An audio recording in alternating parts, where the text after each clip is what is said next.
Di era 80-an hingga pertengahan tahun 90, dunia musik Indonesia dipenuhi oleh musisi maupun band beraliran rock dengan penampilan rambut gondrong.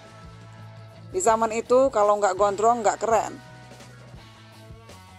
Dan salah satu musisi rock tanah air yang meramaikan belantika musik cadas adalah Andy Liany. Pria kelahiran 19 Juli 1964 di Tanjung Pinang, Kepulauan Riau. Nama aslinya adalah Julie Henry. Namanya cukup populer di era 90-an. Meski berpenampilan garang dan rambut gondrong, Andy Liany adalah tipikal orang yang sangat friendly. Ia tak pernah menolak wartawan atau siapa saja yang datang untuk mewawancarainya, mengajak berfoto, atau bahkan sekedar mengajak ngobrol. Bakat menyanyinya sudah terlihat sejak ia sekolah di taman kanak-kanak. Andy Liany selalu tampil bila ada acara pentas bernyanyi di sekolahnya. Darah seninya mengalir dari kakek dan ayahnya yang juga merupakan musisi lokal di zaman itu. Bahkan, band ayahnya sering diundang oleh orang-orang Belanda untuk tampil di pinggir pantai hingga ke Tanjung Pandan. Andy melanjutkan pendidikan ke SD Katolik Tanjung Pinang dan SMP Negeri 3 Tanjung Pinang. Namun saat kelas 2 SMP, Andy Liany memutuskan untuk hijrah ke Bandung dan melanjutkan pendidikan SMP-nya ke SMP Pasundan dan SMA 3 Pasundan Bandung. Andy memilih untuk hijrah ke Bandung karena ingin memiliki perubahan hidup, dan alasan utamanya adalah untuk bisa menyaksikan penampilan band-band terkenal pada waktu itu, karena dirinya memang sangat tertarik dengan musik. Apalagi jenis musik beraliran rock seperti AC/DC dan Janis Joplin, itu merupakan idolanya. Setelah menamatkan SMA-nya, Andy Liany melanjutkan pendidikan ke Fakultas Kedokteran Universitas Pasundan. Tapi karena hasrat bermusiknya lebih tinggi, Andy pun memutuskan untuk berhenti kuliah dan mengikuti jejak sang ayah menjadi musisi. Andy akhirnya fokus bermusik. Andy pun mengirimkan surat kepada ibunya melalui kantor pos. Andy meminta izin kepada ibunya untuk berkarir di belantika musik saja. Kisah sepucuk surat itu pun dijadikan lagu dan dimasukkan ke dalam album misterinya. Setelah berhenti kuliah, Andy berjumpa dengan Aswindra Tumbusang, seorang guru yang mengajarkan teknik bernyanyi yang baik. Dirinya digembleng sampai 1 tahun penuh. Dalam proses belajar teknik bernyanyi itu, Andy Liany bertemu dengan beberapa musisi lainnya seperti Pai, Indra Kadarsih, dan Ronald.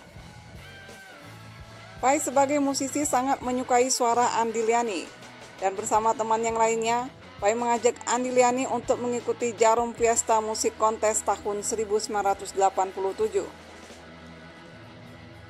Mereka membentuk band Kipas yang beranggotakan Pai, Indra Ki, Boni, dan Andy Liany sebagai vokalnya. Band mereka akhirnya masuk ke dalam 10 band terbaik, dan di final, Kipas terpilih sebagai band terbaik pertama. Andy Liany juga mendapatkan penghargaan sebagai The Best Vocal, dan mulai dari sinilah nama-nama mereka mulai melejit. Beberapa surat kabar menampilkan mereka di halaman utama.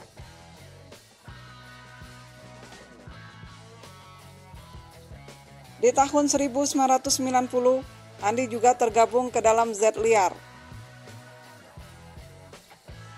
Band ini melahirkan 3 single, yaitu Fitnah, Tragedi, dan Cacing Tanah yang dirilis bersama dalam album kompilasi Indonesia Rock Metal 1. Andy Liany juga sempat menjadi vokalis Elva Mas menggantikan Eki Lamoh walau tak sampai mencetak album.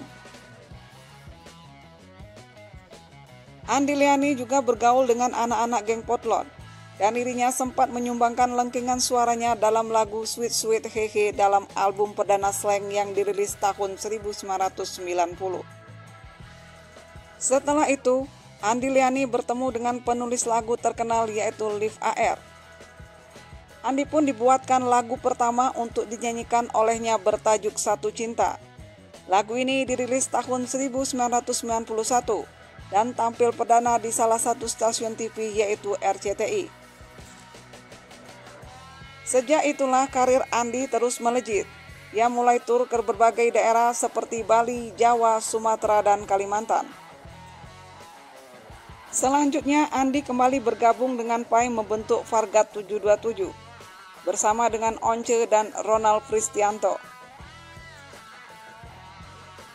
Mereka merilis mini album 1000 Angan di tahun 1991. Di akhir tahun 1992, Andi bertemu dengan bos Win Record Erwin Indrawan. Ia merupakan salah satu pemilik perusahaan musik terbesar saat itu. Andi pun mulai serius menggarap album bersama Win Record. Sebanyak 10 lagu dibuatnya bersama dengan musisi-musisi handal Indonesia lainnya. Album perdananya dirilis tahun 1993 bertajuk Misteri, dengan salah satu single hitsnya berjudul Sanggupkah Aku. Sanggupkah aku hidup bersama denganmu? Dengan single inilah nama Andi Liani semakin terkenal. Penjualan album perdananya ini tembus 470.000 keping. Dirinya juga mendapatkan penghargaan sebagai musisi pendatang baru dan juga vokalis rock alternatif Indonesia kategori BASF Award. Ia juga mendapatkan penghargaan The Best Selling Album. Tidak hanya itu, Andi juga mendapatkan bonus rumah, mobil, dan jalan-jalan ke Amerika. Namanya juga ditulis di Hall of Fame Kanada. Di sana seluruh musisi terbaik dari masing-masing negara dituliskan namanya termasuk Andi Liani.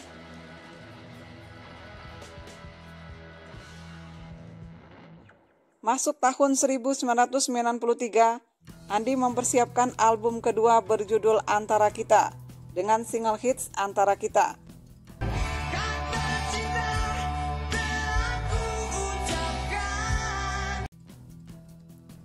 Album kedua ini pun melejit begitu kencang hampir sama dengan penjualan album pertama. Namun Andi Liani tak bisa menahan kekecewaannya. Pasalnya di album ini terjadi pembajakan hingga jutaan keping. Bahkan Andi tak bisa menahan tangisnya.